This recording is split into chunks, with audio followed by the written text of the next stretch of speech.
सबसे पहले तो सन ब्लॉक का यूज़ बहुत ही ज़रूरी है, that too before the age of 30, ताकि आपका जो सन डैमेज होना है जो बाद में मैनिफेस्ट होगा आप उसको रोक सके।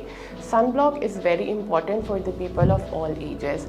सेकेंडली, जो हमारा स्किन सेल टर्नओवर डिक्रीज़ होता है उसको हम कैसे इम्प्रूव कर सकते हैं, that is by the use of retinol. अब रेटिनॉल क्या होता है? It's a vitamin A derivative जो हमारे स्किन सेल टर्नओवर को इंक्रीज़ करता है।